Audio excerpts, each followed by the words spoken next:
Panahon na po ng tag-ulan pero patuloy ho yung dinadanas natin ng mga pagbaha. Alam niyo ho, yung mga pag-ulan na ho ngayon, hindi pa ho ganun kalakas. Pero bakit ho marami bumabaha na sa iba't ibang mga lugar? Hindi lang po dito po sa Metro Manila, maging sa Central Luzon at dito rin ho sa may Rizal. Grabe na ho yung mga pagbaha na naranasan ng ating kababayan. So patuloy ho ako napapaisip, nasaan po yung binabanggit ni Pangulong Marcos Jr. na mga flood control projects? Inyo pong matatandaan noong na kanyang 2024 State of the Nation Address, o SONA, ay kanyang naibahagi, di ba? 5,500 na natapos na raw na flood control projects at marami pa raw ginagawa.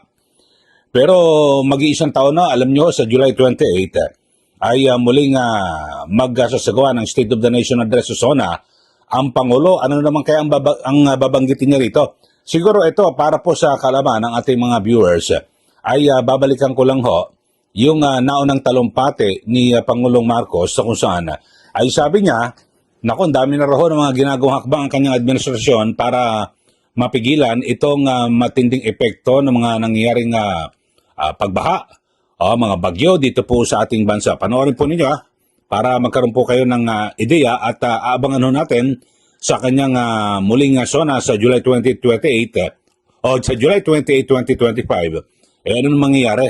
O ano naman kaya mga babanggitin ng Pangulo? Ito, pakinggan ho natin.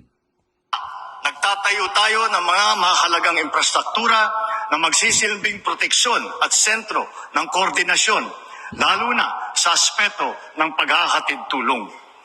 Within the past 2 years, almost 100 evacuation centers have already been built.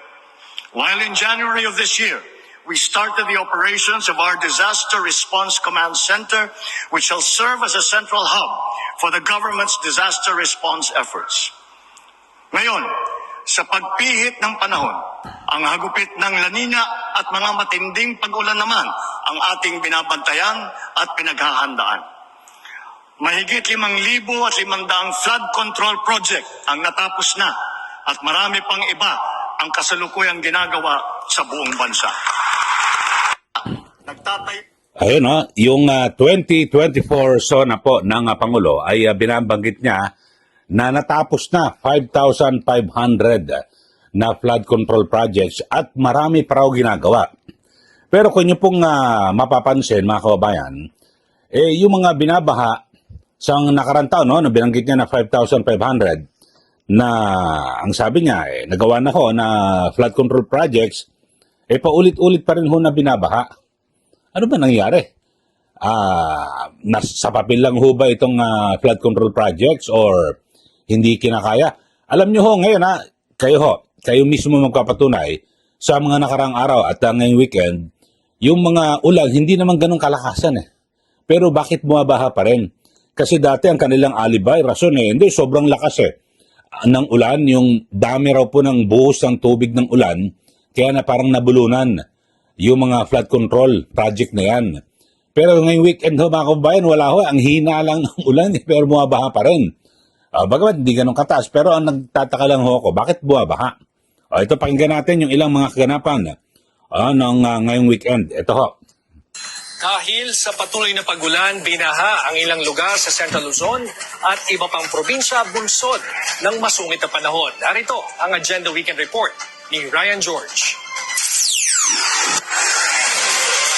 Binaha ang ilang lugar sa Bataan dahil sa walang patid na ulan ngayong weekend. Nakakaranas ng pagtaas ng tubig sa barangay Poblasyon, Ipag, San Isidro at Balon Anito sa Maribeles. May mga bata pang naligo at nagtampisaw sa baha. Sabi ng mga residente, sanay naman sila sa baha at handa naman daw silang lumikas kapag tumaas pa ang tubig. Dito talaga malaki na.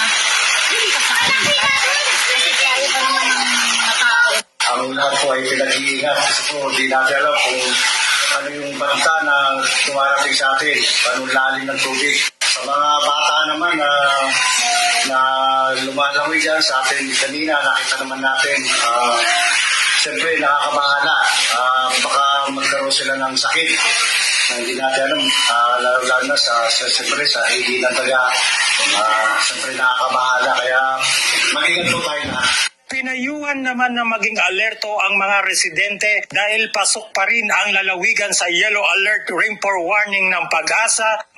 Okay, so yan lang po, no? Ilang bahagi sa may Central Luzon ang binaha. At ito, pakinggan naman ho at panoorin nyo yung bandang lalawigan ng Rizal at maging dito po sa Metro Manila. Okay ho, yung mga taga Metro Manila, talagang matindi rin ho, di ba, yung mga pagbaha. At hindi naman ganun sobrang lakas ang ulan at hindi ganun katagal o humihinto rin. Pero bakit binabaha? So yun lang naman, tinatanong ko, nasaan yung flood control projects na inanunsyo mismo ni Pangulong Marcos Jr. noong nakarang SONA 2024, yung State of the Nation Address. Ngayon, July 28, magsusona na naman siya. Ano nababanggitin niya? Kaya ilan na kaya ang kabuuan ng flood control ang natapos sa loob ng kanyang panunungkulan, administrasyon. 5,500 sabi niya noong 2024 at marami pa raw ginagawa. Ngayon, mabanggit kaya ulit ni Pangulong Marcos Jr. yung solusyon dito po sa baha. Ito, pakinggan ho natin muli. Ito naman dito sa Rizal at ilang lugar sa Metro Manila. Pero kaninang umaga, ilang lugar nga sa probinsya ng Rizal ang binaha dahil sa malakas na ulan. Kuha ito ng isang motorista na dumaan sa hanggang gutter na baha sa ilang bahagi ng Cainta, Rizal dahil sa biglang buhos ng ulan kaninang umaga. Ang ilang sasakyan napilitang tumawid sa mga binahang bahagi ng kalsada. Halos umabot na sa binti ang bahang ito sa bayan ng Montalban dahil din sa lakas ng buhos ng ulan. Bukod sa mga iyan, nagdulot din ng masamang panahon ng pagbagal sa daloy ng trapiko sa E. Rodriguez Avenue at Sumulong Memorial Circle Road sa Antipolo at sa Ortigas Avenue Extension at Taytay Diversion Road. Agad ding humupa ang baha matapos tumila ang ulan. 2 beses naglabas ng thunderstorm advisory ang Pag-asa na kasama ang malaking bahagi ng probinsya ng Rizal. Una ay kaninang bago mag alas 11:30 ng umaga at sumunod ay nitong 1:30 ng hapon. Apektado rin ng ulan ang Marikina, nakatabi lang ng Rizal. Sa barangay Malanday, bumaha sa ilang lugar at pinasok ng tubig ang ilang bahay. At pero kaninang umaga. Okay, so yun ho, no? At talagang napakarami ho ng mga pagbaha. Hindi naman po ganun kalakasan, no? At napakatagal itong mga pagulan. So yun lang po tinatanong ho natin at totoo ba talaga na yung 5,500 na flood control projects ng gobyerno talagang natapos na at gaano ho ba kabisa ito o epektibo? Dahil sa parang baliwala ho At alam naman natin at madalas ho na gawin ding alibay o rason ho ng mga opisyal ng gobyerno yung sinasabing pagtatapon po ng basura. Talagang ganun naman, matagal na ho yan. At siguro ay obligahin din po yung mga opisyal ng barangay na palagian, regular na naglilinis po ng kanilang mga drainage system sa mga barangay. Pero bukod ho dyan, ay dapat ho siguro ay ilista ho ngayon pakiusap po natin at panawagan natin sa Malacanang na kung maaari po, ilista nyo po, pwede ho ba, yung nakarang taon na natapos, 5,500 na flood control projects at saang-saang mga lugar yan. Para malaman ho natin na kung yung mga nalagyan ho ba ng flood control project na yan ay noon binabaha, ngayon hindi na. So siguro mas maganda ho ganon. At tayo bilang taxpayer naman, sana ay sundin ho natin. Kayo ho sa ating mga suki, sa ating mga viewers, gayon din yung mga ngayon lang ho nanonood, dito po sa ating palatuntunan ay nakakaranas ho ba kayo ng mga pagbaha sa inyong lugar o inyong dinadaanan? At na kung saan ay nababalitaan nyo ba kung meron ho bang flood control project sa inyong lugar? O na dati ay grabe ang baha at ngayon ay nawala na po ang baha. So siguro tingnan ho natin mga kababayan. So yun lang naman ho. At ako ay nagtataka lang ho kung bakit hanggang ngayon ay hindi pa rin ho umiepekto ng gusto ito ho flood control project. At alam nyo kung babalikan ho natin, ako napakahaba ho nitong diskusyon Bilyong piso ang inilaan po ng gobyerno para po sa mga flood control project. Pero parang wala ho nangyari. At nagtatapon lang ho tayo ng pera. Di po ba? Kasi wala hong epekto. Diba? Parang parang kumbaga sa yung sakit to, inom ng gamot na napakamahal ng gamot tapos hindi ka naman gumagaling. 'Di ba? Hindi gumaganda ang iyong pakiramdam. Parang ganoon ho nangyari sa atin Dito ho sa mga pagbaha, ako napakagastos ho natin sa mga proyektong 'yan. At sana talagang matugunan po, masolusyonan yung problema dito po sa atin. So yun lang ho, pakiusap po natin. Kayo ho ba, paburo kayo na maganda ho sana ilista ho dito sa Metro Manila. Quezon City, Maynila, Mandaluyong, Makati, lahat ilista ho. Ito yung mga flood control project ito yung address. Diyan ho. Tapos para makita natin, merong flood control project Malalaman natin, bumabaha pa na, nawala baha. Di po ba? So yun lang ho mga kababayan ang aking binabanggit. At kasi sa July 28 ngayong taon ay muling magsasagawa ng State of the Nation address si Pangulong Marcos Jr.